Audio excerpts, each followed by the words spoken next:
علی بھائی 12 ربیع الاول کے لیے لفظ عید بولنا کیا درست ہے؟ کیونکہ اسلام میں تو صرف 2 عیدیں ہیں، عید الفطر اور عید الاضحیٰ۔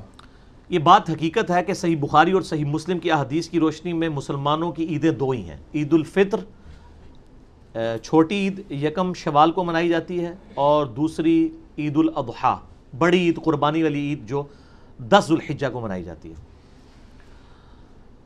باقی اصطلاحاً جو عید کا لفظ ہے نا وہ تو اسی کے اوپر بولا جائے گا، عید الفطر اور عید الاضحیٰ کے اوپر۔ ایک لغوی عید بھی ہے، لغت کے معنوں عید کہتے ہیں بار بار لوٹ کر آنے والی چیز، اور خوشی کے لیے بھی عید کا ورڈ استعمال ہوتا ہے، یعنی خوشی کے دن کے طور پہ۔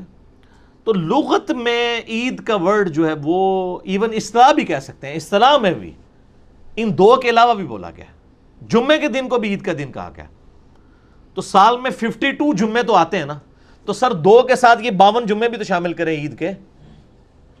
بخاری اور مسلم دونوں میں حدیث ہے، ایک یہودی سیدنا عمر فاروق رضی اللہ تعالیٰ عنہ علیہ السلام کے پاس حاضر ہوا اور کہا آپ کی کتاب میں ایک آیت ایسی ہے اگر ہم یہودیوں پہ نازل ہوتی تو ہم تو اس دن عید مناتے۔ تو سیدنا عمر نے پوچھا کون سی آیت؟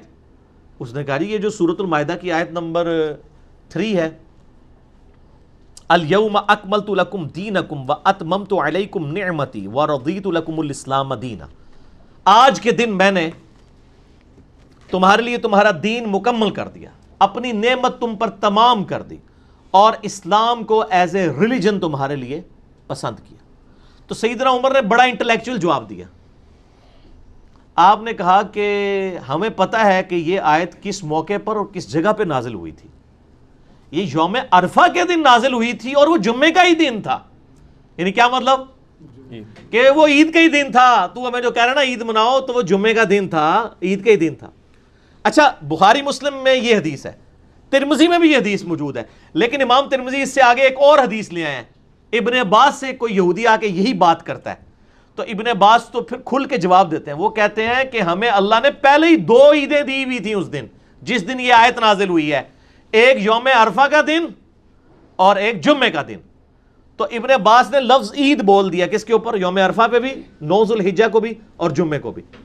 تو 52 اور 1 53 عیدیں تو یہ بن گئیں ان 2 کے علاوہ، یعنی 55 ڈبل 5 پنجتن پاک کی نسبت سے 55 عیدیں تو قرآن و سنت سے ثابت ہے۔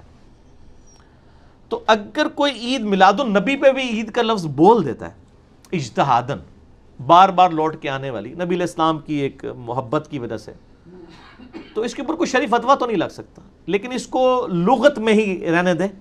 یعنی وہ ایک جو یہ مشہور کر دیا نا جی یہ سب سے بڑی عید ہے اور یہ ہے وہ ہے، اس طرح کی چیزیں آپ دین میں انجیکٹ کرتے ہیں تو نبی علیہ السلام کی شریعت میں دخل اندازی کرنے کی کوشش کرتے ہیں۔ ہمارے سلف میں کسی نے اس طرح لفظ استعمال نہیں کیا، البتہ یہ اجتہاد والا معاملہ ہے، اگر کوئی لغت کے معنوں میں استعمال کرنا چاہتا ہے ضرور کریں۔ آپ اپنی شادی کے دن کو بھی عید کا دن ڈکلیئر کر سکتے ہیں، کسی کی 14 سال بعد کوئی اولاد ہوئی ہے تو وہ اس دن کو بھی عید کا دن ڈکلیئر کرتے، وہ علیحدہ معاملہ ہے۔